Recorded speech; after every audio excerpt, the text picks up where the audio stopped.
इस सेशन के अंदर मैं जो चीज़ें कवर करूंगा, mainly I will be starting with basics of computer programming के कंप्यूटर प्रोग्रामिंग के बेसिक्स क्या हैं, कंट्रोल स्ट्रक्चर्स कौन कौन से थे जो हमने कंप्यूटर प्रोग्रामिंग में कवर किए थे, डेटा को आप किस तरह से स्टोर कर रहे होते हैं, फंक्शंस की क्या यूजेज है कंप्यूटर प्रोग्राम्स में, एरेज किस काम के लिए यूज़ होती हैं, पॉइंटर्स क्या हैं, स्ट्रक्चर्स क्या हैं। इसी तरह से जो चीज़ें आपने कवर की थी जिसके अंदर मल्टी डायमेंशनल एरेज भी थी, यूनियंस को हमने ब्रीफली कवर किया था कंप्यूटर प्रोग्रामिंग में। तो ये मेनली वो कॉन्सेप्ट्स हैं जो कि आपने कंप्यूटर प्रोग्रामिंग वाले कोर्स में कवर किए थे।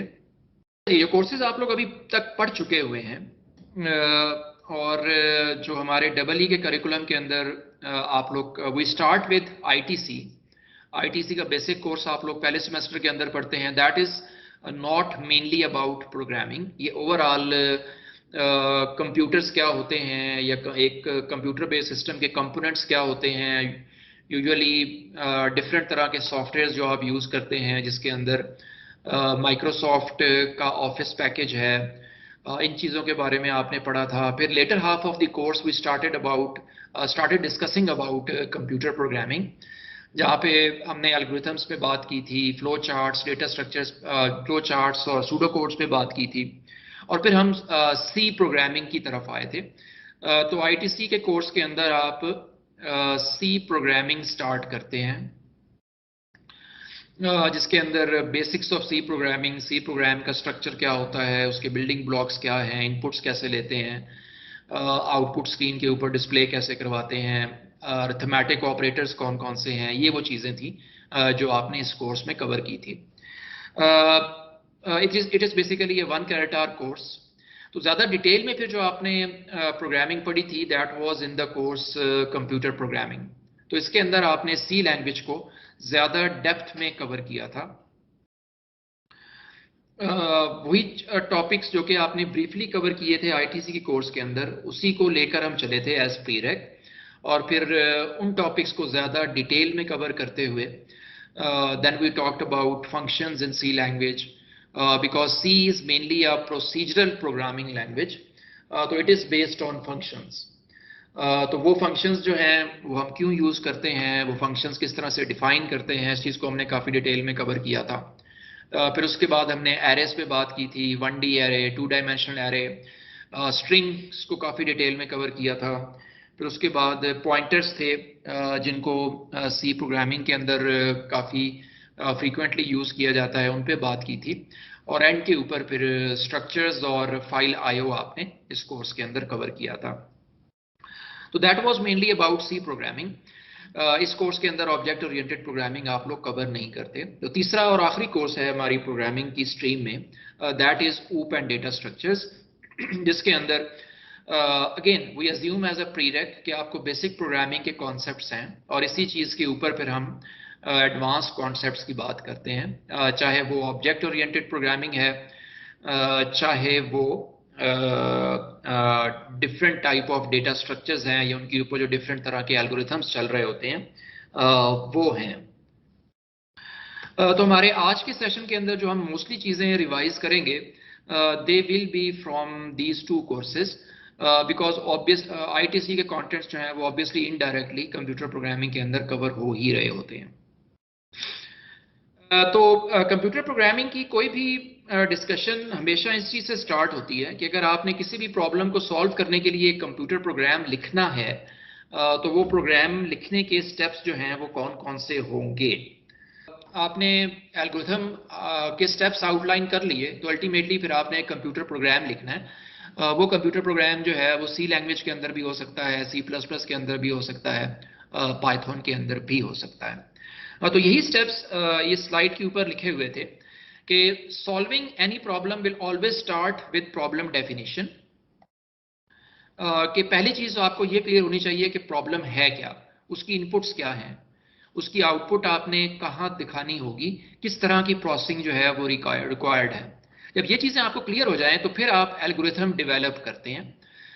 वो एल्गोरिथम इनिशियली जैसा कि हमने पढ़ा भी था कि आप उसका सूडो कोड भी लिख सकते हैं, आप उसका फ्लो चार्ट भी बना सकते हैं। मेनली ऑब्जेक्टिव यहाँ पे ये है कि जो सीक्वेंस ऑफ स्टेप्स हैं वो आपके जहन में क्लियर हो जाएं, बिकॉज एक बार ये सीक्वेंस ऑफ स्टेप्स आपको क्लियर हो जाएं तो फिर कोड करना जो है वो काफ़ी हद तक स्ट्रेट फॉरवर्ड हो जाता है। तो जब ये सीक्वेंस ऑफ स्टेप्स आपने आउटलाइन कर लिए तो अब आ जाती है कि आपने उस एल्गोरिथम को कन्वर्ट करना है एक कंप्यूटर प्रोग्राम में। और वो प्रोग्राम जो है फिर ऑब्वियसली किसी स्पेसिफिक प्रोग्रामिंग लैंग्वेज के अंदर होगा। और यूजुअली ये प्रोग्रामिंग हम एक हाई लेवल प्रोग्रामिंग लैंग्वेज के अंदर ही कर रहे होते हैं। अब यहाँ पर फिर ये रिक्वायरमेंट आ जाती है कि आप जिस लैंग्वेज में प्रोग्राम करने जा रहे हैं उसका सिंटैक्स जो है वो आपको क्लियर होना चाहिए।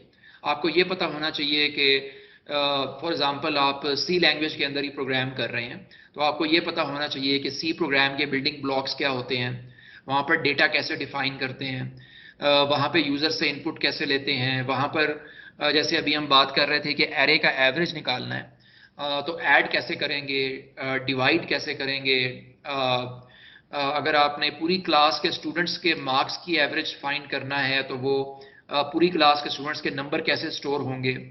ये वो नॉलेज है जो कि लैंग्वेज स्पेसिफिक होती है।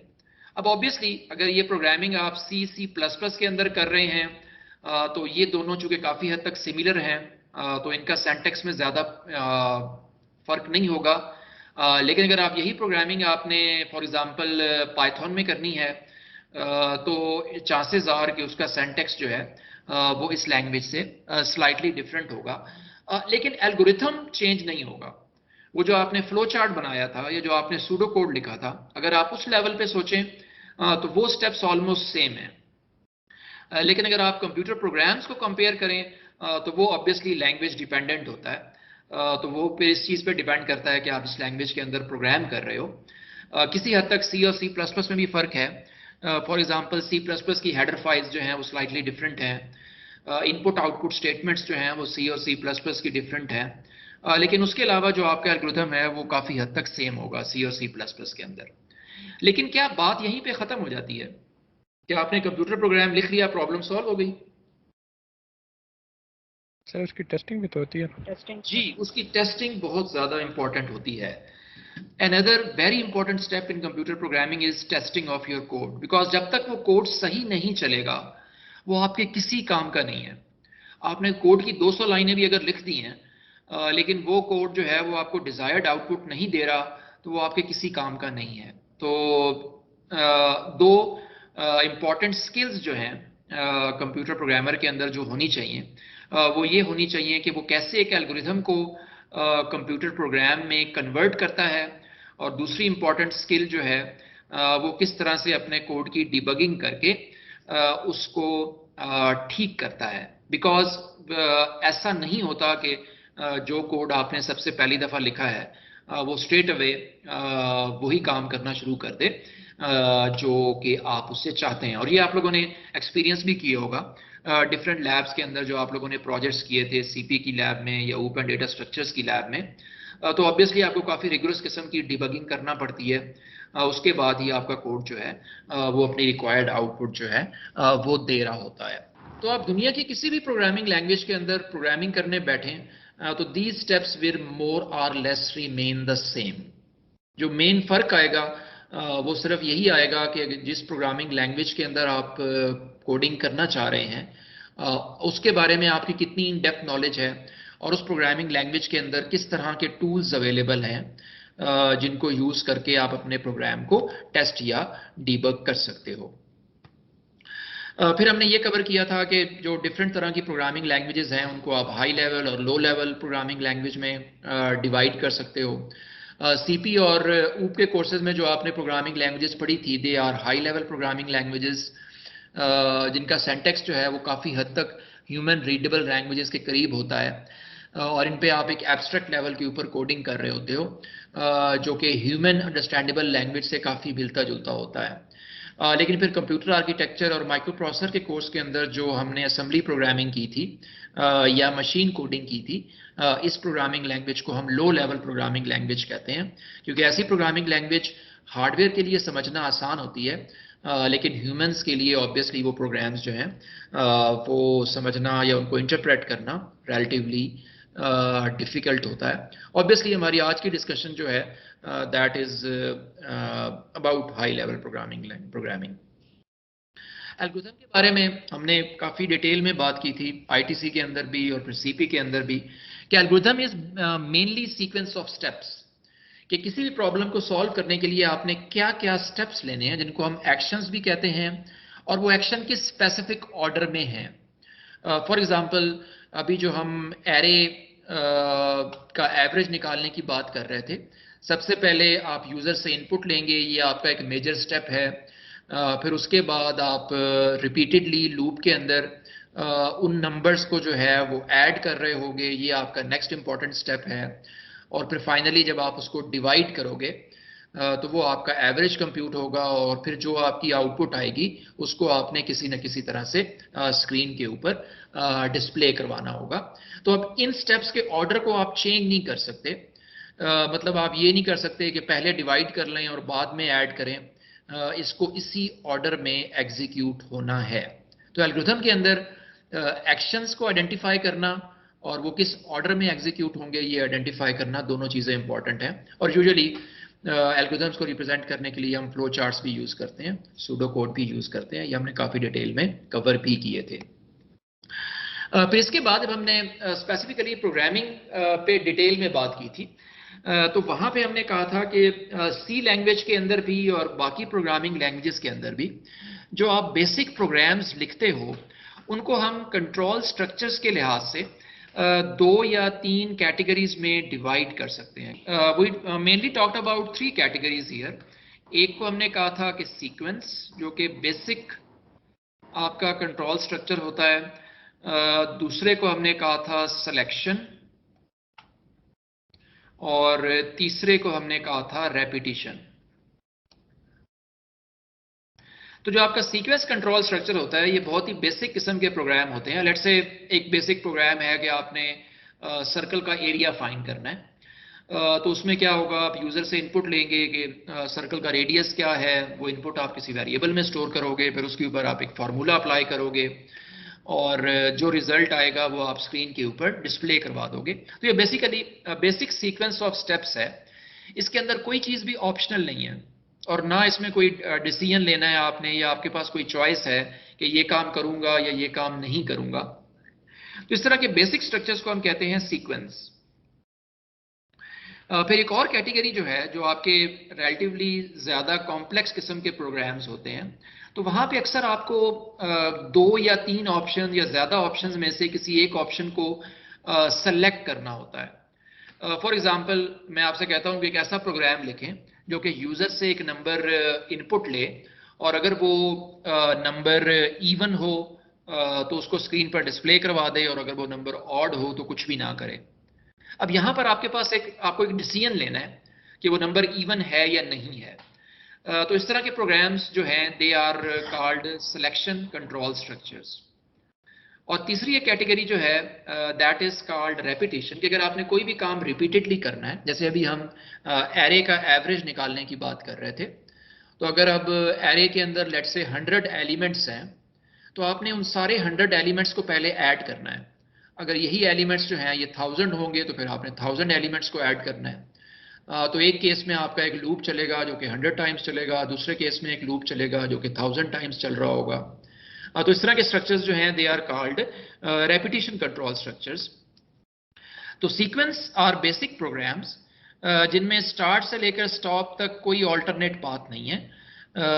सिलेक्शन जो है उसमें आपके पास इस तरह के डिसीजन बॉक्स आ जाते हैं, और आपके पास चॉइस होती है कि या आप इस पाथ को फॉलो करें या आप इस पाथ को फॉलो करें।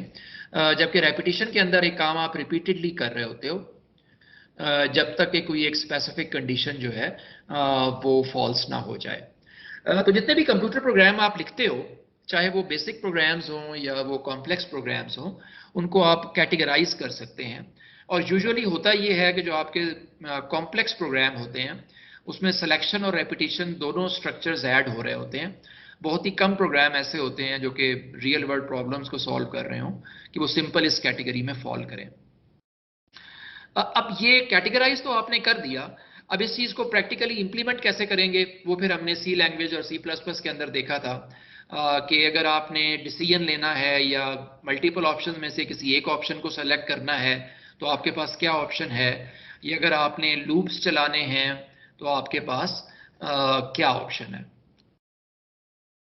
एक और चीज जो कि थ्योरेटिकल कॉन्सेप्ट्स के लिहाज से भी इंपॉर्टेंट है और यूजुअली टेस्ट्स के अंदर इस तरह की चीजें पूछ ली जाती हैं कि जब भी आप डेवलपमेंट करेंगे किसी स्पेसिफिक लैंग्वेज के अंदर सी या सी प्लस प्लस के अंदर तो आपका सोर्स कोड जो है वो किन स्टेप से गुजरने के बाद एक एग्जीक्यूटेबल के अंदर कन्वर्ट होता है। ये जो प्री प्रोसेस्ड डायरेक्टिव थे जैसे कि हैश इंक्लूड है या हैश डिफाइन है, these are called pre processors.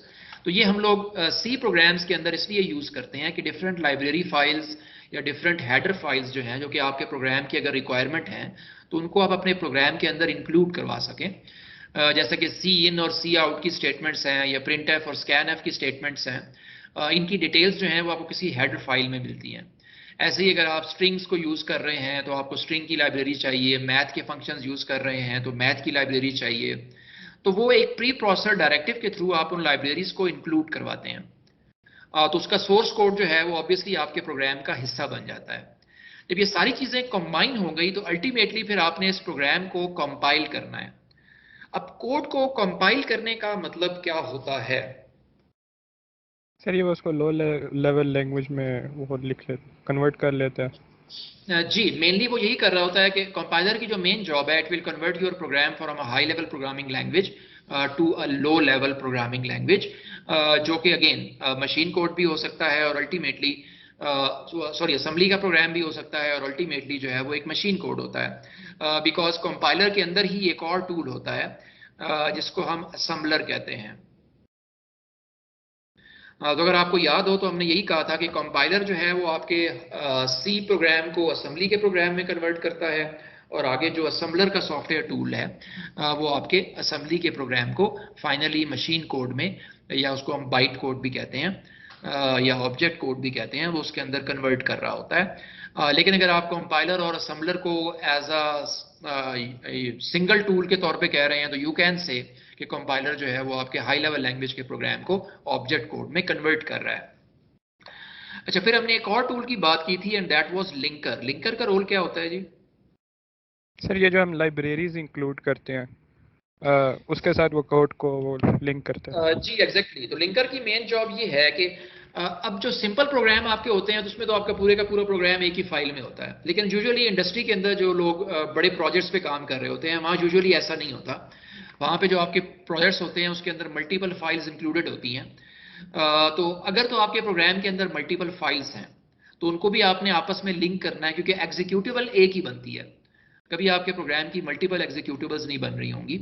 या फिर इसमें यह है कि अगर आप कोई लाइब्रेरीज इंक्लूड करवा रहे हैं, जैसे अभी हम बात कर रहे थे कि स्ट्रिंग की लाइब्रेरी है या मैथ की लाइब्रेरी है या जो आपकी बेसिक हेडर फाइल्स हैं, तो इनको आपके मेन प्रोग्राम के साथ लिंक करना और फाइनली एक एग्जीक्यूटेबल बनाना, ये लिंकर की जॉब होती है। तो ये वो मेन स्टेप्स हैं जिनसे गुजरने के बाद आपका प्रोग्राम एक एग्जीक्यूटेबल में कन्वर्ट होता है, जिसको हम एक्सी फाइल भी कहते थे। और जब भी फिर आप कंप्यूटर पे प्रोग्राम को रन करते हैं तो आपकी एक्सी फाइल जो है वो रन हो रही होती है। तो ये डायग्राम क्लियर है जी आप लोगों को? Yes sir. चलें, तो इसको फिर अगर आप में से कोई डिटेल में पढ़ना चाह रहा है तो ऑब्वियसली जो आपकी कोर्स की बुक थी उसके पहले या दूसरे चैप्टर के अंदर ये काफ़ी डिटेल के अंदर उन्होंने डिस्कस की हुई है। तो यही वो टूल्स थे जिनके बारे में मैं बात कर रहा था। अच्छा, एक टूल हमने और पढ़ा था इंटरप्रेटर। इंटरप्रेटर के बारे में आप लोगों को इसलिए पता होना चाहिए कि जिस पाइथन प्रोग्रामिंग लैंग्वेज में आप लोग उस कोर्स में पढ़ेंगे, Python is an interpreted programming language. जो सी प्लस प्लस हैं इनके बारे में कहा जाता है कि ये कंपाइल्ड प्रोग्रामिंग लैंग्वेजेस हैं। कंपाइल्ड प्रोग्रामिंग लैंग्वेज का मतलब ये होता है कि जब आपने अपने सी के प्रोग्राम को कंपाइल किया और एग्जीक्यूटेबल बन गई तो अब प्रोग्राम को रन करने के लिए आपको सिर्फ एक्सी फाइल चाहिए। आपको जो आपकी .c फाइल है या .cpp फाइल है, एक बार आपका कोड कंपाइल हो गया तो कोड रन करने के लिए आपको इसकी ज़रूरत नहीं है। अगर आपने कोई कोड में चेंज करनी है तो फिर आपको सोर्स कोड चाहिए होगा। प्रोग्राम को रन करने के लिए आपको एग्जीक्यूटेबल फाइल चाहिए होती है। लेकिन जो आपकी इंटरप्रेटेड प्रोग्रामिंग लैंग्वेजेस होती हैं, जो कि पाइथन जो है वो एक इंटरप्रेटेड प्रोग्रामिंग लैंग्वेज है, इसमें जब भी आप कोड को एग्जीक्यूट करते हैं वो हमेशा सोर्स कोड से स्टार्ट करता है। यहाँ पे कोई एग्जी नहीं बनती। तो इस तरह की लैंग्वेज को कंपाइल करने के लिए या प्रोसेस करने के लिए जो टूल यूज होता है दैट इज कॉल्ड इंटरप्रेटर। इसी तरह से जो मैटलैब आप लोग यूज करते हैं लैब के अंदर, मैटलैब भी एक इंटरप्रेटेड प्रोग्रामिंग लैंग्वेज है। सी लैंग्वेज के अंदर इंटरप्रेटर यूज नहीं होता, लेकिन पाइथन और मैटलैब जो है इनको आप यूजिंग इंटरप्रेटर प्रोसेस कर रहे होते हो। अच्छा जी, अभी जो हम कंट्रोल स्ट्रक्चर्स की बात कर रहे थे, अब हम लैंग्वेज स्पेसिफिक डिटेल पे आ रहे हैं। तो सी या सी प्लस प्लस पे भी ये चीज़ें अप्लाई होती हैं। बेशक आप सी में प्रोग्रामिंग कर रहे हैं या सी प्लस प्लस में प्रोग्रामिंग कर रहे हैं, तो अगर आपने कोई काम कंडीशनली करना है तो ऑब्वियसली आप इफ की कंडीशन लगाओगे। इसके अंदर कोई कंडीशन चेक होगी कि if X is greater than equal to 100, या आपकी रिक्वायरमेंट के मुताबिक वो कंडीशन जो है वो चेंज हो रही होगी। तो अब अगर वो कंडीशन ट्रू होगी तो कोई स्पेसिफिक काम होगा, अगर कंडीशन फॉल्स हो जाएगी तो वो काम नहीं होगा। और अगर आपने मल्टीपल कंडीशंस चेक करना है तो फिर आप इफ एल्स यूज करते हैं। अगर आपकी कंडीशंस 2 से भी ज्यादा हैं तो फिर हम नेस्टेड इफ एल्स यूज करते हैं। जी, नेस्टेड इफ एल्स के अंदर आप मल्टीपल कंडीशंस चेक करते हैं। अगर आपको याद हो तो हमने एक प्रोग्राम लिखा था, अगर स्टूडेंट्स के मार्क्स 90 से अबव हैं तो उसका ए ग्रेड है, 80 से अबव हैं तो बी ग्रेड है, एंड सो ऑन। अब यहां पर आपको हर ग्रेड के अगेंस्ट एक कंडीशन चेक करना होगी। इस तरह के सिनेरियो के अंदर you need to use nested if else. लेकिन अगर आपने सिर्फ ये चेक करना है कि स्टूडेंट पास है या फेल है, तो वहां पे आप सिंपल इफ एल्स से भी काम चला सकते हैं। फिर हमने कंडीशनली कोड एग्जीक्यूट करने के लिए एक और स्टेटमेंट पढ़ी थी जिसको हम स्विच केस स्टेटमेंट भी कहते हैं।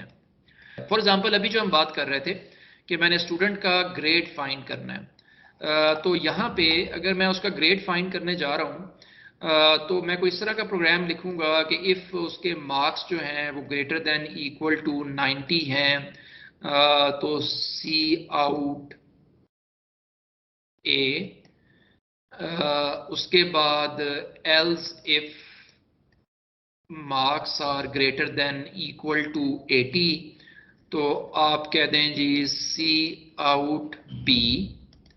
और else if marks are greater than equal to 70, तो आप कह दें सी। और एल्स के अंदर फॉर एग्जांपल हम कह देते हैं जी कि स्टूडेंट फेल है।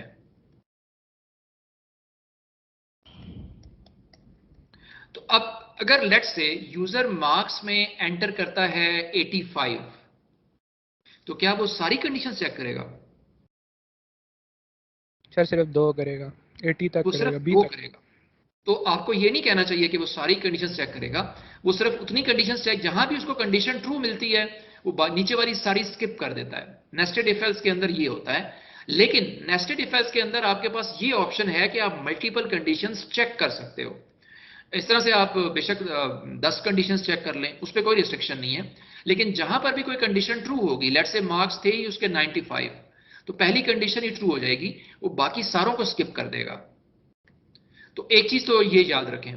दूसरा ये कि स्विच केस स्टेटमेंट के अंदर आप कितनी कंडीशंस चेक कर सकते हैं? सर कंडीशन एक ही चेक कर सकते हैं। कंडीशन एक ही चेक कर सकते हैं। तो ये इनके दरमियान मेजर डिफरेंस है कि स्विच केस स्टेटमेंट के अंदर आप सिर्फ ही एक ही कंडीशन चेक करते हो जो कि आपकी स्विच की स्टेटमेंट के अंदर आती है। बाकी तो फिर केसेस बनते हैं, वो कंपाइलर खुद से डिसाइड करता है कि वो कौन से केस आपका एग्जीक्यूट हो रहा होगा।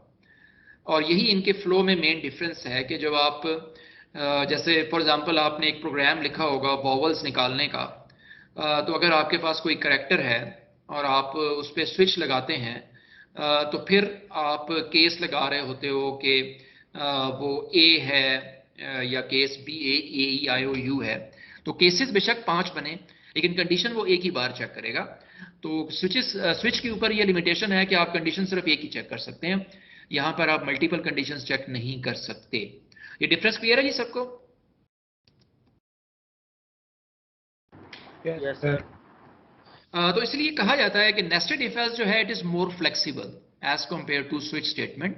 अगर आपने कोई भी कंडीशनल लॉजिक बनानी है तो आप नेस्टेड इफ एल्स के थ्रू हर तरह की लॉजिक बना सकते हैं, स्विच स्टेटमेंट के थ्रू आप थोड़े काम कर सकते हैं। तो ये तो काम था जब आपने कोई डिसीजन लेना है, मल्टीपल कामों में से कोई एक काम करना है, जिसको हमने सिलेक्शन कहा था। फिर सी लैंग्वेज के अंदर रेपिटेशन के लिए हमने 3 तरह के लूप्स पढ़े थे। उसमें फॉर लूप भी है, वाइल लूप भी है, डू वाइल लूप भी है। कोई भी काम आपने रिपीटेडली करना है तो आप इनमें से कोई भी लूप यूज कर सकते हो। ज्यादा जिसका स्ट्रक्चर यूनिफॉर्म है वो फॉर लूप है। और अगर आपको पहले से पता हो कि आपका लूप कितनी दफा चलना है तो आपको फॉर लूप ही प्रेफर करना चाहिए। वाइल और डू वाइल लूप कब प्रेफर करते हैं?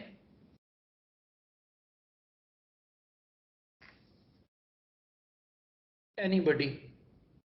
सर अगर किसी इंडेफिनिट टाइम के लिए उसको चलाना हो। इंडेफिनिट टाइम तो आप फॉर लूप के थ्रू भी चला सकते हैं यार। फॉर लूप के थ्रू भी अगर आपको याद हो तो अगर आप इस तरह का लूप चलाते हैं तो वो एक इनफाइनाइट लूप ही बन जाता है। वाइल और डू वाइल लूप को हमने कहा था कि एक रूल ऑफ थंब ये होता है कि अगर ये काम करना हो तो वाइल लूप यूज करें, अदरवाइज फॉर ही कर लें। किसी को याद है? अगर आपका लूप वेरिएबल टाइम्स चलना हो या आपको पहले से ना पता हो कि आपका लूप कितनी बार चलेगा, तो इस तरह के सिनेरियोज के अंदर हम वाइल लूप प्रेफर करते हैं। कोई ऐसी एग्जांपल दे सकते हैं जहां पे आपको पहले से ना पता हो कि लूप कितनी बार चलेगा? सर ये जो स्विच वगैरह हम करते हैं उसमें हम अगर वाइल या डू वाइल लगा लें। स्विच कौन से?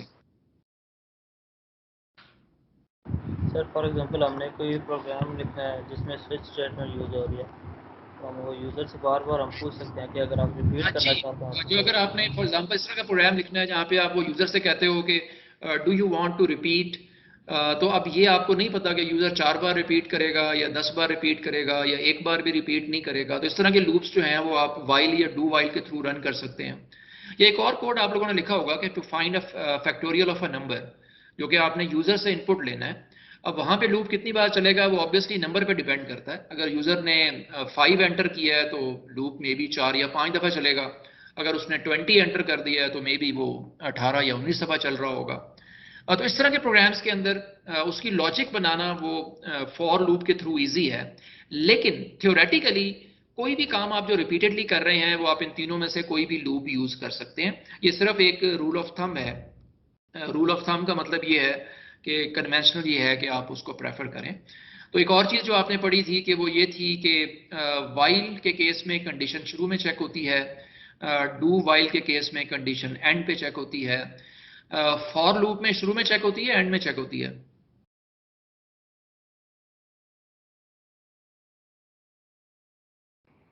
सर शुरू में चेक। शुरू में ही चेक होती है। तो इस लिहाज से फॉर का फ्लो और वाइल का फ्लो जो है वो काफी हद तक सिमिलर है। सिर्फ डू वाइल में ये होता है कि आपकी कंडीशन एंड पे चेक करने का फायदा या नुकसान क्या होता है? सर कम से कम एक दफ़ा एग्जीक्यूट हो जाता है। जी, आपका कोड जो है वो कम से कम एक बार लाजमन एग्जीक्यूट होता है। वाइल और फॉर के केस में ये श्योरिटी नहीं है।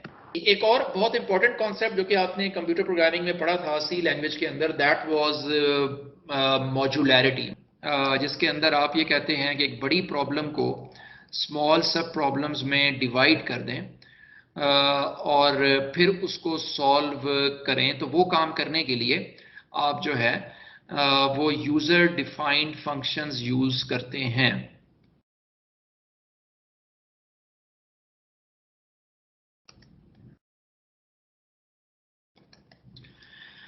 तो फंक्शंस को हमने काफ़ी डिटेल में कवर किया था और फंक्शंस के बारे में हमने यही कहा था कि बजाय इसके कि आपका पूरे का पूरा एल्गोरिथम जो है वो मेन फंक्शन के अंदर ही चल रहा हो, बिकॉज सी प्रोग्रामिंग की रिक्वायरमेंट है कि आपके प्रोग्राम के अंदर कम से कम एक मेन फंक्शन लाजमन होना चाहिए और कोई फंक्शन हो या ना हो। तो बजाय से कि आपका पूरे का पूरा प्रोग्राम जो है वो एक मेन फंक्शन में चल रहा हो, you can define in relatively complex program. For example जिस तरह का प्रोग्राम जो है वो आपकी लैब के प्रोजेक्ट का प्रोग्राम था, तो वो काफ़ी उसमें ज़्यादा कोड होता है। तो देयर वी रिकमेंड कि you should have multiple user defined functions. कोई एक फंक्शन जो है वो यूजर से इनपुट ले रहा हो, कोई एक फंक्शन जो है वो फॉर एग्जांपल कैलकुलेट कर रहा हो कि कस्टमर्स का डेटाबेस जो है उसमें कोई वैल्यू पड़ी है या नहीं पड़ी, कोई एक फंक्शन जो है वो स्क्रीन पर कुछ डिस्प्ले करवा रहा हो, फिर इन सारे फंक्शंस को जो है वो आप अपने मेन प्रोग्राम से कॉल कर लेंगे। तो ये काम आप प्रोग्रामिंग लैंग्वेज में कैसे करते हैं, आप यूजिंग फंक्शंस करते हैं। सी लैंग्वेज के अंदर हम इनको फंक्शंस कहते हैं, कुछ प्रोग्रामिंग लैंग्वेज के अंदर हम इनको प्रोसीजर भी कहते हैं। तो फंक्शंस आप लोगों को याद हैं जी, नहीं याद? याद है सर। चलिए गुड। तो फंक्शन लिखने के लिए यूजुअली हमें क्या कुछ करना पड़ता है जी? सर जैसे मेन फंक्शन डिफाइन करते हैं वैसे ही वो मेन फंक्शन तो आपके हर प्रोग्राम में होगा ही होगा, उसके अलावा क्या करना पड़ेगा? सर उसके इनपुट आर्ग्यूमेंट्स होते हैं। जी, जो आपका यूजर डिफाइंड फंक्शन होता है उसमें फिर दो चीजें होती हैं। एक को हमने कहा था फंक्शन प्रोटोटाइप,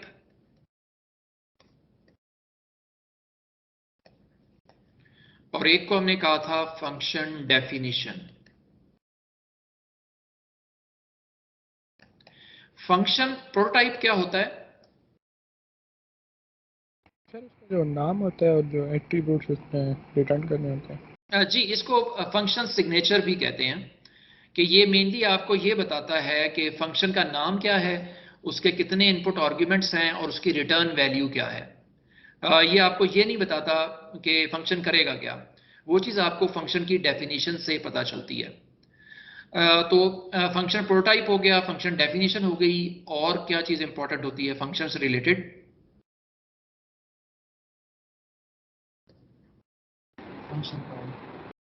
क्या फंक्शन को डिफाइन करने से फंक्शन एग्जीक्यूट हो जाता है? नहीं सर, वो मेन में हमने उसको आपको अपने मेन प्रोग्राम के अंदर कॉल करना पड़ेगा। तो जब तक आप उसे कॉल नहीं करेंगे वो ऑब्वियसली एग्जीक्यूट नहीं होगा। तो ये वो चीज़ें हैं मेन जो कि फंक्शन से रिलेटेड हैं। तो अगर हम वापस आएँ, तो ये वो मेनली चीज़ें हैं कि फंक्शन का प्रोटोटाइप।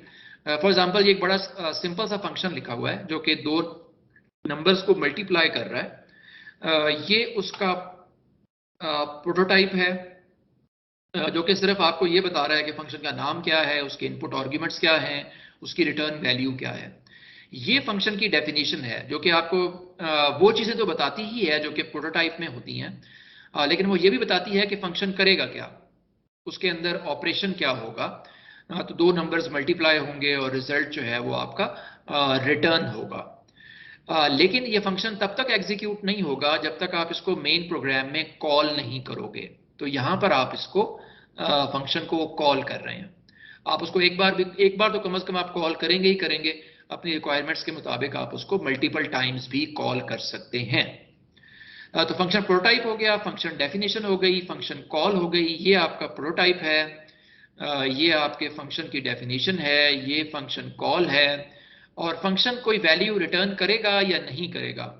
अगर तो फंक्शन कोई वैल्यू रिटर्न करेगा तो वो ऑब्वियसली आप मेन प्रोग्राम के अंदर उसे किसी वेरिएबल में स्टोर करवाते हैं। अगर फंक्शन कोई वैल्यू रिटर्न ना करे तो आप उसकी रिटर्न टाइप को वॉइड कर देते हैं। तो ये वो चीज़ें हैं जो कि फंक्शन की डेफिनेशन से रिलेटेड हैं। फंक्शन से रिलेटेड कोई क्वेश्चन नहीं किसी का, या कोई कंफ्यूजन?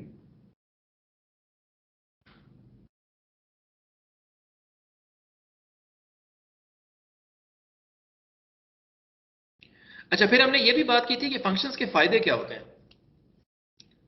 ये तो फंक्शन का स्ट्रक्चर हो गया। किसी को याद है जी फंक्शन को यूज करने के क्या फायदे? क्या फ्लेक्सिबिलिटी आ गई है यार? ये मैंने फंक्शन यूज किया है 2 नंबर्स को मल्टीप्लाई करने का। सर हम कोड के अंदर मेन प्रोग्राम के अंदर डिफरेंट प्लेसेस पे यूज कर सकते हैं। फॉर एग्जांपल अगर हमने 4-5 जगहों पे यूज करना हो तो फ्लेक्सिबिलिटी नहीं कहेंगे उसको, हम कहते हैं कोड रीयूजेबिलिटी। जो सबसे मेजर एडवांटेज है फंक्शंस का वो ये है कि अगर आप कोई काम रिपीटेडली कर रहे हैं अपने प्रोग्राम में, फॉर एग्जांपल एक सिंपल सी एग्जांपल है कि आपने नंबर का फैक्टोरियल निकालना है। अब आपके प्रोग्राम की रिक्वायरमेंट ये है कि ये काम आपको अपने प्रोग्राम के अंदर डिफरेंट जगहों पे मल्टीपल टाइम करना पड़ रहा है, प्रोग्राम के स्टार्ट में भी, कहीं दरमियान में भी, एंड में भी। अब एक तो हल ये है कि वो आप जो फैक्टोरियल निकालने का कोड है वो हर जगह आप यूज़ करें, तो ऑब्वियसली इसके आपका कोड जो है वो लेंथी हो जाएगा, लाइंस ऑफ कोड बढ़ जाएंगी। इसका एक ऑल्टरनेट ये हो सकता है कि आप फैक्टोरियल कंप्यूट करने के लिए एक फंक्शन लिख लें, और जहां जहां भी आपको फैक्टोरियल कंप्यूट करना है तो आप उस फंक्शन को कॉल कर लें, तो उससे आपका जो कोड आप रीयूज कर रहे हो और आपका कोड साइज जो है वो ओवरऑल रिड्यूस हो जाता है। तो दूसरा एक और एडवांटेज जो है, तो एक तो मेन एडवांटेज हो गया कोड रीयूजेबिलिटी, या इसको सॉफ्टवेयर रीयूजेबिलिटी भी कहते हैं। एक और एडवांटेज ये है कि आप एक बड़ी और कॉम्प्लेक्स प्रॉब्लम को स्मॉल सब टास्क में डिवाइड कर देते हैं, तो उनको इंप्लीमेंट करते हुए, और जब आप एक सब टास्क इंप्लीमेंट कर रहे हैं तो आपको पूरे प्रोग्राम के बारे में सोचने की जरूरत नहीं है, आप सिर्फ इस चीज़ पर फोकस कर रहे होते हो कि ये वाला फंक्शन क्या करेगा। तो उस चीज़ को फिर आपके लिए ख़ास तौर पे बड़े प्रोजेक्ट्स में जहाँ पर एक पूरी टीम जो है वो एक प्रोजेक्ट पे काम कर रही है, तो इस तरह के सिनेरियोज के अंदर आप एक फंक्शन जो है वो एक टीम को दे दें, एक और फंक्शन जो है वो दूसरी टीम को दे दें, तो डिवाइड एंड कंकर के थ्रू जो है आप पैरेलल में डेवलपमेंट कर सकते हैं, और आपका डेवलपमेंट का प्रोसेस जो है वो स्पीड अप हो जाता है। अच्छा, एक चीज़ और जो कि किसी हद तक आपको फंक्शन से फ़ायदा मिलता है, that is called code abstraction.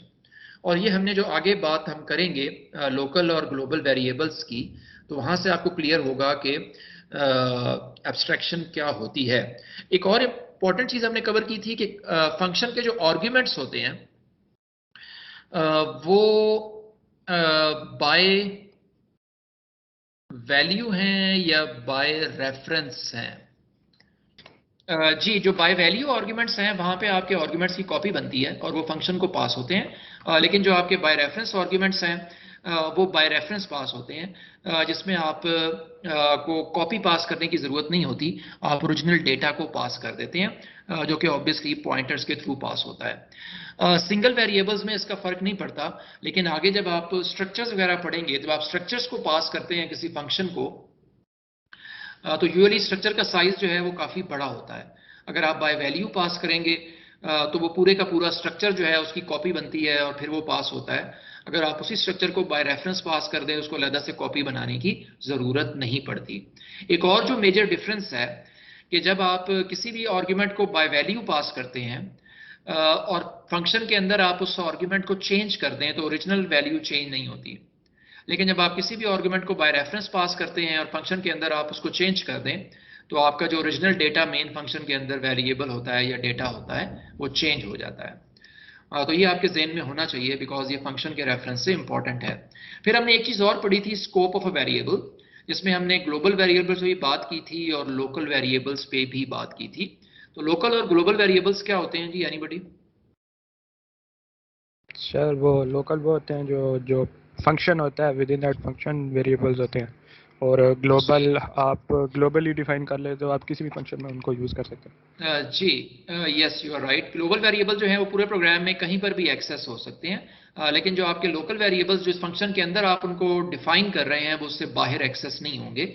अगर मैंने इंट y को मेन फंक्शन में डिफाइन किया हुआ है, तो वो इस फंक्शन के अंदर अगर आप उसको एक्सेस करेंगे तो कंपाइलर एरर दे देगा, या अगर आप z को यहाँ पर एक्सेस करेंगे तो कंपाइलर जो है वो एरर दे रहा होगा। तो फंक्शन का स्कोप है कि अगर वो लोकल है तो सिर्फ उसी फंक्शन में एक्सेस होगा जहां पर आपने उसे डिफाइन किया है, और अगर वो ग्लोबल है तो वो हर जगह विजिबल भी होगा, आप उसको हर जगह मॉडिफाई भी कर सकते हैं। तो ये बेसिकली वही चीजें हैं। फिर एक और वेरिएबल हमने पढ़ा था, that is was static variable. ये अगर आपको याद हो तो हमने ये कहा था कि स्टैटिक वेरिएबल एक ऐसा वेरिएबल होता है जो कि अपनी हिस्ट्री को याद रखता है। होता तो ये एक लोकल वेरिएबल ही है, लेकिन अगर आप एक फंक्शन के अंदर किसी वेरिएबल को स्टैटिक कर दें तो क्या होगा। ये टेबल जो है ये बेसिकली इनके दरमियान डिफरेंस ही बता रहा है कि लोकल, स्टैटिक और ग्लोबल वेरिएबल्स में क्या फ़र्क है। स्टैटिक वेरिएबल जो है वो भी लोकल वेरिएबल ही होता है। एक और इंपॉर्टेंट चीज़ हमने पढ़ी थी, that was recursive functions. Recursive function क्या होते हैं जी? सर फंक्शन खुद को उस टाइम तक रिपीट करता रहता है जब तक बेस कंडीशन अचीव नहीं होती। जी गुड। रिकर्सिव फंक्शन एक ऐसा फंक्शन होता है जो कि अपने आप को रिपीटेडली कॉल करता है, लेकिन अगर कोई भी फंक्शन अपने आप को रिपीटेडली कॉल करे तो वो तो एक इनफाइनाइट लूप बन जाता है। तो इस प्रॉब्लम को फिर टर्मिनेट करने के लिए हम ये करते हैं कि हम एक बेस केस डिफाइन कर देते हैं और एक रेपिटेशन, एक रिकर्सिव केस हम डिफाइन करते हैं। तो रिकर्सिव फंक्शन अपने आप को तब तक कॉल करता रहता है जब तक कि उसकी बेस कंडीशन जो है वो ट्रू नहीं हो जाती या उसका बेस केस जो है वो अचीव नहीं हो जाता।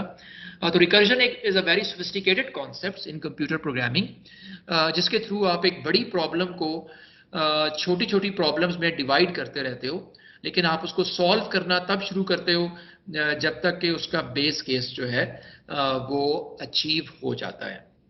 लेकिन जो काम आप रिकर्जन के थ्रू करते हैं वो आप हमेशा लूप के थ्रू भी कर सकते हैं। Theoretically it is possible. अच्छा जी, फिर हमने बात की थी एरेज के ऊपर। एरेज की डिटेल में जाने से पहले कोई आप में से बता सके कि एरेज को हम कब यूज करते हैं, या अगर एरेज को यूज ना करें तो क्या प्रॉब्लम होगी?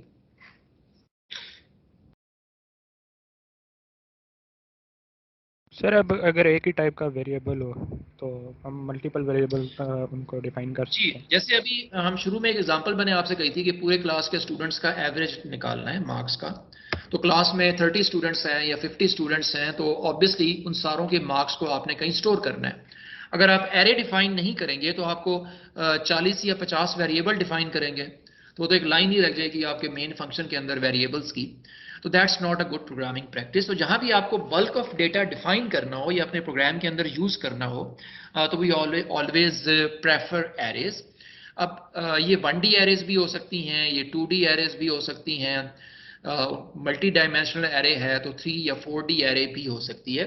आपकी रिक्वायरमेंट्स के लिहाज से आप इनको डिफाइन कर रहे होते हो। सी लैंग्वेज के अंदर आपकी जो एरेज हैं उसकी पहली एरे का इंडेक्स हमेशा 0 होता है, दूसरी का 1, फिर 2, जो आखिरी एलिमेंट होता है दैट इज n-1। n जो है वो एरे का साइज है। बेसिक अगर आपका डेटा 1D है, फॉर एग्जांपल 50 स्टूडेंट्स के मार्क्स हैं तो आप 50 की एरे डिफाइन कर लें।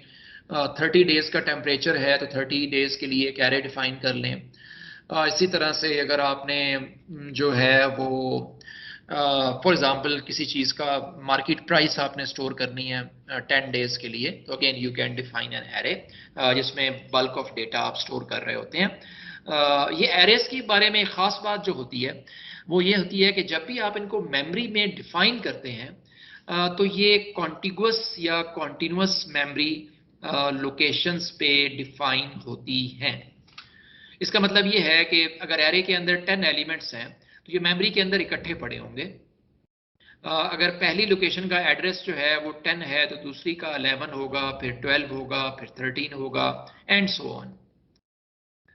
तो जितने की भी वो एरे का साइज है, चाहे वो 10 है, चाहे वो 20 है, चाहे वो 100 है, चाहे वो 1000 है, तो एरे के सारे एलिमेंट्स को इकट्ठी स्पेस एलोकेट होती है।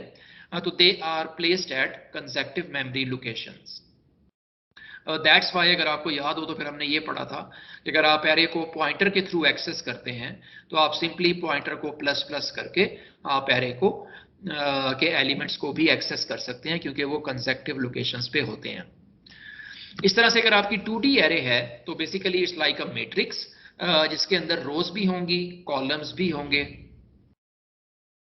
तो अब ये एक आपका 3x4 का मैट्रिक्स है, इसके अंदर 3 रोज हैं और 4 कॉलम्स हैं। आप अपने सी लैंग्वेज के अंदर अपने प्रोग्राम में आप किसी भी साइज की 2D एरे जो है वो आप डिफाइन कर सकते हो अकॉर्डिंग टू योर रिक्वायरमेंट्स। तो ऑब्वियसली 2D एरेज के बारे में ये है कि वो रो मेजर ऑर्डर में डिफाइन होती हैं। उसका मतलब ये है कि मेमोरी एलोकेशन की बात करें तो पहली रो मेमोरी में एलोकेट होती है, उसके बाद दूसरी रो एलोकेट होती है, फिर तीसरी रो एलोकेट होती है एंड सो ऑन। तो इस तरह से आपकी मल्टी डायमेंशनल एरेज जो हैं वो मेमोरी के अंदर पड़ी होती हैं। फिर हमने एक और एरे के बारे में बात की थी and that is called string. Is basically a special type of array, उसको कैरेक्टर एरे को आप स्ट्रिंग कहते हैं। तो सी लैंग्वेज के अंदर बेसिकली स्ट्रिंग जो है वो एक कैरेक्टर एरे होती है, लेकिन बाद में अगर आपको याद हो तो हमने C++ के अंदर स्ट्रिंग एक स्पेशल टाइप डेटा टाइप थी। तो जहां भी आपने अल्फा न्यूमेरिक डेटा प्रोसेस करना होता है वहां पर आप स्ट्रिंग्स को यूज कर रहे होते हैं। अच्छा जी, फिर सी और सी प्लस प्लस के अंदर एक इम्पॉर्टेंट कॉन्सेप्ट जो है वो पॉइंटर्स का है। Pointers are basically a special type of variable जिसमें डेटा स्टोर नहीं होता, एड्रेसेस स्टोर होते हैं। तो दैट्स वाई पॉइंटर को यूज करने से पहले आपने इसको किसी चीज पर पॉइंट करवाना होता है। अगर आपको याद हो तो सी प्रोग्रामिंग के कोर्स में हमने पॉइंटर्स को ज्यादा यूज नहीं किया था, लेकिन ऊप एंड डेटा स्ट्रक्चर्स में जब हमने लिंक लिस्ट वगैरह पढ़ी थी तो वहां पर पॉइंटर्स की यूजेज ज्यादा था। लेकिन पॉइंटर का बेसिक कॉन्सेप्ट यही है कि दे स्टोर एड्रेसेस, और यूजुअली पॉइंटर्स को आप यूज करते हैं विद एरेज, क्योंकि जैसे अभी मैं बात कर रहा था कि एरेज जो हैं वो कंसेक्टिव मेमोरी लोकेशंस पे पड़ी होती हैं। तो अगर मैं एक पॉइंटर को एरे के स्टार्ट पे पॉइंट करवा दूं तो फिर मैं सिंपली पॉइंटर को प्लस प्लस करके भी अपने एरे के बाद में आने वाले जो एलिमेंट्स हैं उनको एक्सेस कर सकता हूं। तो ये पॉइंटर अरिथमेटिक के लिए you need to have a pointer. अच्छा जी, फिर एक और इम्पॉर्टेंट चीज जो थी जो कि सी लैंग्वेज के अंदर हमने कवर की थी, दैट वाज स्ट्रक्चर्स। स्ट्रक्चर्स को यूज करने की मेन मोटिवेशन क्या है, कोई बताएगा जी? Sir multiple types of data store करना। फॉर एग्जांपल हमने किसी पेशेंट का नेम भी स्टोर करना है और उसका मोबाइल नंबर भी, तो वो मल्टीपल टाइप्स के लिए। जी एग्जैक्टली exactly. इससे पहले जो हमने एरेस की बात की थी तो एरे में हमने ये कहा था कि अगर आपको ग्रुप ऑफ डेटा जो स्टोर कर रहे हैं तो सारा डेटा एक ही तरह का होता है। 10 दिन का टेम्परेचर है, या 100 स्टूडेंट्स के मार्क्स हैं, या 30 बुक्स के टाइटल हैं, तो ये सारा डेटा एक ही तरह का है। लेकिन समटाइम्स आपको प्रैक्टिकल प्रॉब्लम्स में इस तरह के सिनेरियोज आ जाते हैं जहां पर आपको डिफरेंट तरह का डेटा कंबाइन करना होता है।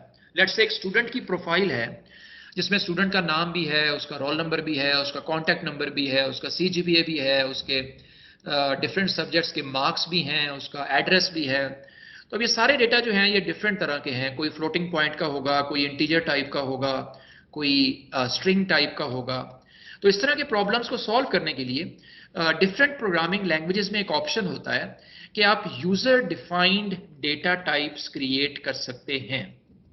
It is called user defined data type, कि जहां पर आप अपनी रिक्वायरमेंट्स के मुताबिक एक स्टूडेंट टाइप का स्ट्रक्चर डिफाइन कर लें, या अगर आपने कोई लाइब्रेरी का डेटाबेस बनाना है तो आप बुक टाइप का स्ट्रक्चर कायम बना लें, या कोई पेशेंट का डेटा है तो पेशेंट टाइप का स्ट्रक्चर बना लें। तो मेन एडवांटेज आपको यही मिलता है कि जितनी भी डिफरेंट तरह की चीज़ें आपने स्टोर करनी है वो सारी आप एक स्ट्रक्चर के अंदर डिफाइन कर देते हो, और फिर अपने प्रोग्राम के अंदर आप ये कर सकते हैं कि आप एक बुक टाइप की एरे बना लेते हैं। अब इसके अंदर 100 बुक्स का डेटा आ जाएगा, और हर बुक के अंदर टाइटल भी होगा, प्राइस भी होगी, नंबर ऑफ पेजेस भी होंगे, इस तरह की और डिटेल आप जितनी मर्जी जो है वो ऐड कर सकते हैं। तो ये मेन मोटिवेशन थी कि स्ट्रक्चर्स के थ्रू आप डिफरेंट डेटा टाइप्स को कंबाइन करके नए डेटा स्ट्रक्चर्स जो हैं वो क्रिएट कर सकते हैं। और फिर इसमें हमने डिटेल में कवर किया था कि जब आप स्ट्रक्चर को डिफाइन कर लेते हैं तो फिर अपने प्रोग्राम के अंदर पहले आपको स्ट्रक्चर टाइप का वेरिएबल डिफाइन करना होता है, फिर आपने उसके किसी मेंबर को एक्सेस करना है तो उसके लिए हमने ये डॉट नोटेशन पढ़ी थी कि आप डॉट नोटेशन के थ्रू जो है वो उनके डिफरेंट मेंबर्स को एक्सेस कर रहे होते हो। तो ये एक एग्जांपल है। फॉर एग्जांपल अगर आपके पास एक स्टूडेंट टाइप का स्ट्रक्चर है जिसमें स्टूडेंट का नाम भी है, उसके मार्क्स भी हैं, उसका ग्रेड भी है, और फिर ये आपने एक वेरिएबल डिफाइन किया स्टूडेंट टाइप का, पहले आप उसमें डाटा फिल कर रहे हैं और बाद में फिर आप उसका ग्रेड वगैरह कैलकुलेट कर रहे हैं और इन्फॉर्मेशन जो है वो स्क्रीन के ऊपर डिस्प्ले करवा रहे हैं। अगर यही आपको फॉर एग्जांपल 100 स्टूडेंट्स के लिए ये काम करना है तो आप इसी S1 को एक एरे बना सकते हैं जिसके अंदर 100 स्टूडेंट्स का नाम भी आ जाएगा, उनके मार्क्स भी आ जाएंगे, ग्रेड भी आ जाएगा, एंड सो ऑन। तो ये बेसिक मोटिवेशन है स्ट्रक्चर्स की कि उसके थ्रू आप मल्टीपल डिफरेंट तरह की डेटा टाइप्स को कंबाइन कर सकते हो। अच्छा, इसमें हमने एक चीज और पढ़ी थी अगर आपको याद हो, डॉट नोटेशन और एरो नोटेशन। अगर तो आप स्ट्रक्चर्स को एक्सेस कर रहे हैं थ्रू पॉइंटर, ये आप देखें, ये हमने एक स्ट्रक्चर टाइप का पॉइंटर डिफाइन किया, इसके शुरू में स्टार आ रहा है। तो आप इस पॉइंटर के अंदर आप एक स्ट्रक्चर का एड्रेस स्टोर करवाते हो, और फिर अगर आपने पॉइंटर के थ्रू स्ट्रक्चर के मेंबर्स को एक्सेस करना है तो आप एरो नोटेशन यूज करते हो। अगर आपने डायरेक्टली एक स्ट्रक्चर टाइप का वेरिएबल डिफाइन किया और उसके मेंबर्स को आपने एक्सेस करना है तो उसके लिए आप डॉट नोटेशन यूज करते हो। तो ये डॉट नोटेशन है और दूसरे वाली जो है वो एरो नोटेशन है। तो अगेन ये सी और सी प्लस प्लस की स्पेसिफिक सिंटैक्स है कि यहाँ पे अगर आप पॉइंटर्स को के थ्रू स्ट्रक्चर को एक्सेस करें तो आप एरो नोटेशन यूज कर रहे होते हो, और अगर आप डॉट नोटेशन के थ्रू स्ट्रक्चर्स को एक्सेस करें तो मेनली आप उसके मेंबर्स को डायरेक्टली एक्सेस कर रहे होते हैं। तो टू कंक्लूड दिस डिस्कशन, तो सी प्लस प्लस के अंदर जो यूजर अपनी मर्जी से डेटा टाइप्स क्रिएट कर सकता है वो स्ट्रक्चर्स के थ्रू करता है। अच्छा, एक हमने और डेटा टाइप पढ़ी थी इनैमोरेशन के नाम से। ये इनैमोरेशन कांस्टेंट्स थे। अगर आपको अपने प्रोग्राम के अंदर मल्टीपल कांस्टेंट्स डिफाइन करना है तो आप एक enum टाइप की एरे डिफाइन कर लें। फॉर एग्जांपल आपने डेज के नाम स्टोर करना है तो आप इस तरह से मंडे, ट्यूसडे, इस तरह से आप उनको कोई स्पेसिफिक नाम दे सकते हैं और उनको कोई नंबर भी आप असाइन कर सकते हैं। तो मेनली बेसिकली enum जो है ये एनैमोरेशन कांस्टेंट्स के लिए है। बाकी स्ट्रक्चर और यूनियन जो है ये mainly user defined data types के लिए हैं। लेकिन फिर क्लासेस जो हैं दिस इज रिलेटेड टू ऊप कि इसके थ्रू आप ज़्यादा कॉम्प्रिहेंसिव किस्म की डेटा टाइप्स जो है वो क्रिएट कर रहे होते हो। अच्छा, उससे पहले एक चीज़ अगर आपको याद हो तो हमने एक चीज़ और पढ़ी थी, that was dynamic memory allocation. जी, अगर आप ये चाहते हैं कि आपको कितनी मेमोरी चाहिए ये चीज़ आप रन टाइम पे डिसाइड करें, तो जो आप बेसिक एरे डिफाइन करते हो, फॉर एग्जांपल अगर मैंने एक एरे डिफाइन की जो कि x ऑफ 100 है, कोड मॉडिफाई करके आप साइज चेंज कर सकते हैं लेकिन प्रोग्राम की एग्जीक्यूशन के दौरान आप इसको चेंज नहीं कर सकते because this is static memory allocation. Dynamic memory allocation का मतलब ये होता है कि एरे का साइज क्या होगा वो प्रोग्राम की एग्जीक्यूशन के टाइम पे आप डिसाइड करें, तो उसे हम कहते हैं डायनामिक मेमोरी एलोकेशन। तो एक फीचर जो कि प्रोग्रामिंग लैंग्वेजेस के अंदर होता है that is called dynamic memory allocation, कि आप रन टाइम पे ये डिसाइड करें। लेट्स से आपके पास लाइब्रेरीज का डेटा बुक है जिसमें आपने इनिशियली जो है वो 50 बुक्स का डेटाबेस बनाया, लेकिन विद टाइम आपकी नंबर ऑफ बुक्स बढ़ती गई। तो अगर आपकी बुक्स जो हैं वो अब आपकी 50 से 80 हो जाती हैं तो क्या आप रन टाइम के ऊपर अपने डेटाबेस को एक्सटेंड कर सकते हो? अगर तो आपने स्टैटिक मेमोरी एलोकेशन की हुई है तो फिर आप नहीं कर सकते, लेकिन डायनामिक मेमोरी एलोकेशन में ये पॉसिबल होता है कि आप रन टाइम पे इन चीज़ों को चेंज कर लें। तो C++ के अंदर अगर आपने ये काम करना है तो डायनामिकली जो आप मेमोरी एलोकेट करते हैं वो आप न्यू के थ्रू करते हैं, लेकिन प्रॉब्लम ये होती है कि इस मेमोरी को फिर आपने डी एलोकेट भी खुद ही करना होता है। तो वो डी एलोकेट करने के लिए आपको डिलीट का फंक्शन चाहिए होता है। एक चीज़ हमने और पढ़ी थी और वो ये पढ़ी थी कि जो आपकी स्टैटिक मेमोरी एलोकेशन होती है वो हमेशा स्टैक के ऊपर होती है, लेकिन जो आपकी डायनामिक मेमोरी एलोकेशन होती है वो एक स्पेशलाइज्ड मेमोरी ब्लॉक के ऊपर होती है and that is called heap. Heap के ऊपर रिस्ट्रिक्शन ये है कि प्रोग्रामर ये मेमोरी खुद एलोकेट करेगा और इसको डिस्ट्रॉय भी खुद करेगा, जबकि स्टैक जो है वो आपका कंपाइलर मैनेज कर रहा होता है। उसकी मेमोरी एलोकेट और डी एलोकेशन जो है उसके बारे में आपको परेशान होने की ज़रूरत नहीं होती। तो ये कॉन्सेप्ट है डायनामिक मेमोरी एलोकेशन का जो कि आपके जहन में होना चाहिए। और इसको फिर एग्जीक्यूट करने के लिए लेट्स से आप एक डायनामिकली C++ के अंदर अगर आप एक एरे क्रिएट करना चाह रहे हैं तो एरे को क्रिएट करते हुए आप न्यू का कीवर्ड यूज़ करेंगे, और अगर आपने उस मेमोरी को डी एलोकेट करना है तो आप डिलीट का कीवर्ड यूज़ करेंगे। ऑब्वियसली किसी और प्रोग्रामिंग लैंग्वेज में इसकी फंक्शंस डिफरेंट भी हो सकते हैं। ये एक और एग्जांपल है जहाँ पर एरे जो है वो डायनामिकली एलोकेट हो रही है। तो मेनली अभी तक हमने जितनी चीज़ें कवर की हैं that is mainly about computer programming, कि आपने कोई भी प्रॉब्लम सॉल्व करनी है तो अब आपके पास इतना नॉलेज आ चुका है या आपकी स्किल सेट में इतने टूल्स आपको पता चल गया है, चाहे वो फंक्शंस हैं, स्ट्रक्चर्स हैं, पॉइंटर्स हैं, एरेज हैं या बेसिक कंट्रोल स्ट्रक्चर्स हैं, कि इनको यूज़ करके आप कोई भी प्रॉब्लम जो है वो सॉल्व कर सकते हैं।